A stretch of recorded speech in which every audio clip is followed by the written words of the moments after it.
Saya dan teman-teman dari kelompok 1 akan mempresentasikan hasil riset mini kami tentang perencanaan karir perusahaan PT Bank Sentral Asia.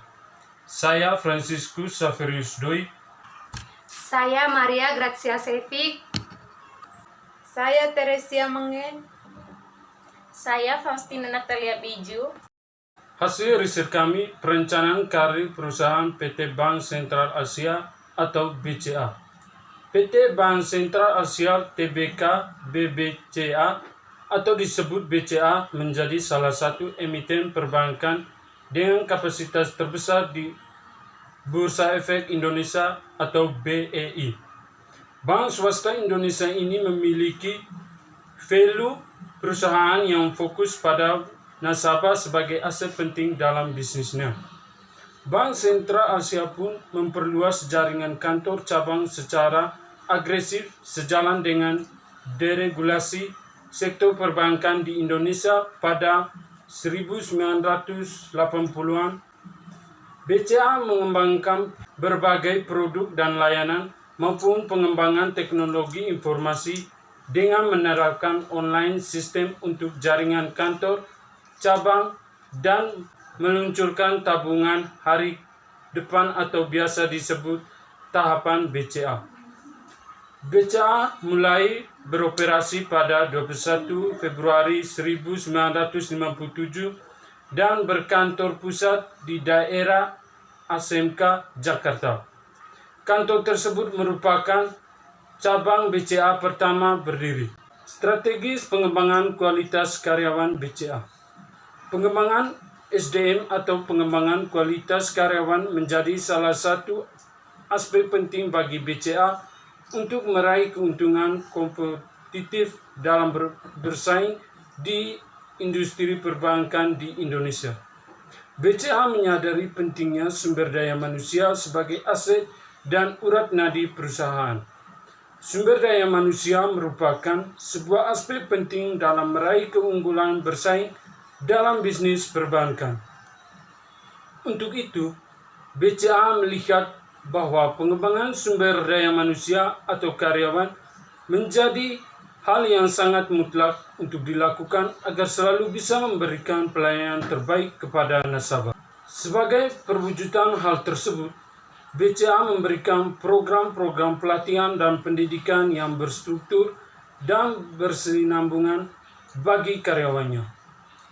Sebagai strategis dalam pelaksanaan pengembangan kualitas karyawannya, BCA menetapkan diri sebagai learning organization dan menjadi karyawan sebagai mitra belajar BCA dengan slogan tumbuh dan berkembang bersama BCA. Program-program pengembangan kualitas karyawan BCA. Yang pertama, training reguler. Training reguler merupakan training rutin yang diselenggarakan BCA dan wajib diikuti seluruh karyawan BCA dengan berbagai tingkat eselon dengan frekuensi 1 kali per tahun. Tujuan dari training reguler ini adalah untuk menambah pengetahuan karyawan terkait dengan hal-hal yang berhubungan dengan perbankan dan pekerjaan yang dilakukan sehari-harinya. Yang kedua, pendidikan prajabatan. Pendidikan prajabatan merupakan pendidikan yang dilakukan oleh karyawan yang mendapatkan promosi jabatan. Tujuan dari program ini adalah agar karyawan bisa mengetahui job description baru di jabatannya yang baru, sehingga nantinya ketika yang bertugas di unit kerja tidak mengalami kendala dan beradaptasi dengan cepat. Yang ketiga, e-learning.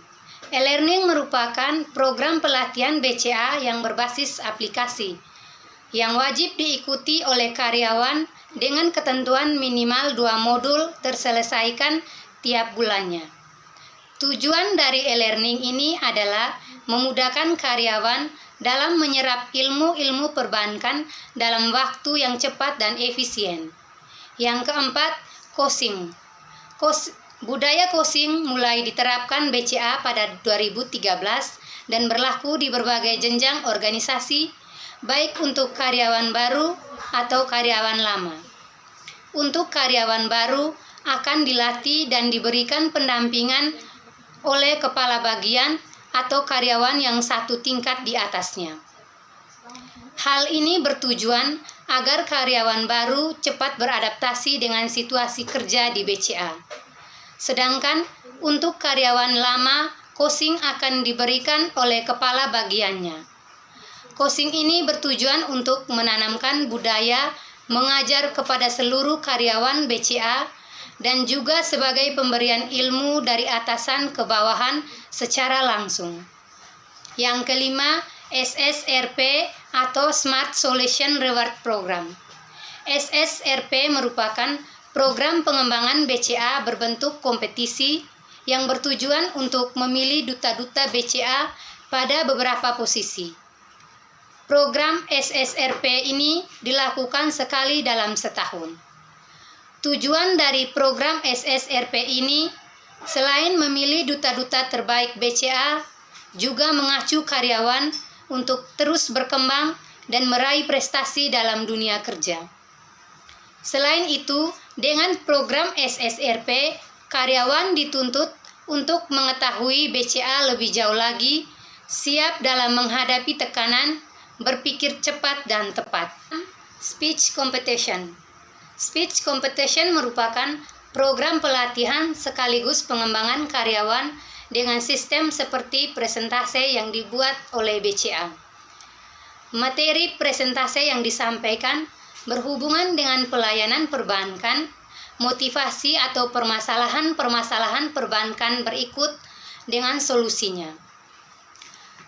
Tujuan dari speech competition ini adalah untuk melatih berkomunikasi karyawan ketika berhadapan dengan nasabah. Yang ketujuh, SOP atau Community of Practice. Community of Practice merupakan sebuah program diskusi sharing dan transfer knowledge antar karyawan. SOP ini diadakan di tiap-tiap kantor cabang BCA. Program SOP ini diselenggarakan setiap 2 bulan sekali.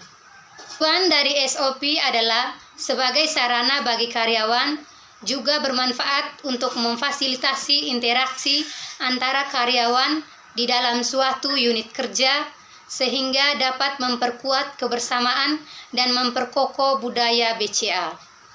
Yang kedelapan, FBT atau Video Basic Training. Video Basic Training merupakan sebuah program pelatihan dengan berbasis video dan games yang digelar 3 bulan sekali di kantor cabang. Program FBT ini merupakan program pelatihan yang dibuat untuk menyesuaikan dengan mulai banyaknya generasi dalam angkatan kerja BCA, sehingga terkadang diperlukan cara-cara yang inovatif dan kreatif. 9. Dialog layanan. Dialog layanan merupakan program BCA yang khusus dibuat untuk meningkatkan kualitas pelayanan kepada nasabah. Peserta dialog layanan ini adalah karyawan-karyawan frontliner BCA yang dalam kesehariannya bekerja dengan langsung berhadapan dengan nasabah. Dialog layanan bertujuan untuk meningkatkan kualitas pelayanan BCA kepada nasabah dan khusus membahas permasalahan-permasalahan dalam pelayanan terhadap nasabah. 10. Work-life balance. BCA meyakini bahwa dengan keseimbangan antara kehidupan kerja dan kehidupan pribadi, maka akan tercipta karyawan yang produktif dan berkualitas. Work-life balance merupakan salah satu bentuk program pelatihan BCA di mana karyawan tidak hanya memenuhi tuntutan profesional, tapi juga kebutuhan karyawan secara pribadi. Selanjutnya, hambatan pelaksanaan pengembangan kualitas karyawan BCA. Jam kerja yang cukup padat sehingga membuat waktu yang tersedia untuk melakukan program pengembangan ini sedikit terhambat. Dengan terbatasnya waktu, membuat program-program pengembangan yang dilakukan selepas jam kerja dengan kondisi karyawan yang cukup lelah selepas bekerja akan membuat program pengembangan yang diberikan menjadi tidak maksimal. 2. Dana atau budget yang terbatas dalam pelaksanaan program pengembangan. Dana yang diberikan oleh kantor pusat kepada kantor cabang untuk mengadakan program-program pengembangan selama setahun penuh cukup terbatas. Hal ini membuat kantor cabang harus pandai dalam melakukan pengaturan biaya untuk tiap pelaksanaan program pengembangan. Ketiga, perbedaan kondisi di daerah dengan kantor pusat dan cabang lain. Perbedaan budaya dan kebiasaan di tiap daerah dengan kantor pusat menjadi hambatan dalam proses pengembangan yang dilakukan. Hal ini membuat kantor cabang harus mengemas program pengembangan disesuaikan dengan kondisi di daerah agar program pengembangan bisa berjalan lancar dan efektif. 4. Tidak adanya bagian SDM di kantor cabang. Tidak adanya subdivisi SDM menjadi salah satu persoalan dalam pelaksanaan program pengembangan. Selama ini, BCA hanya memiliki satu pitch untuk program pengembangan, yaitu kepala layanan.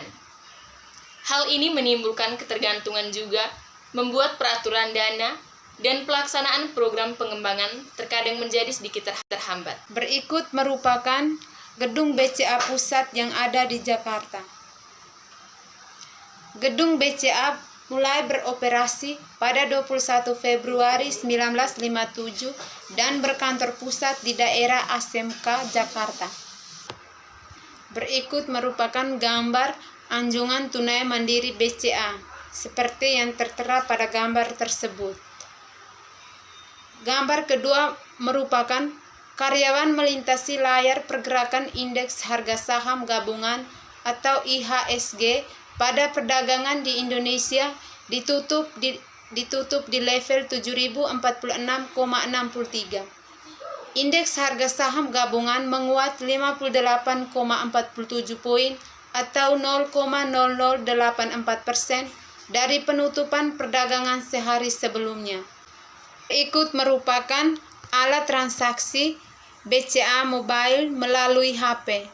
Selain pembukaan RDN secara online, BCA juga menyediakan fasilitas monitoring portfolio dana bagi investor melalui fitur Info RDN pada BCA Mobile dan klik BCA secara online. Dan pada gambar kedua yaitu kegiatan aktivitas teller di dalam kantor BCA. Gambar ini merupakan kegiatan aktivitas melakukan pembayaran tagihan nasabah. Yang terlihat pada gambar berikut, kantor BCA melakukan training magang bakti. Hasil riset mini presentasi dari kelompok kami. Terima kasih.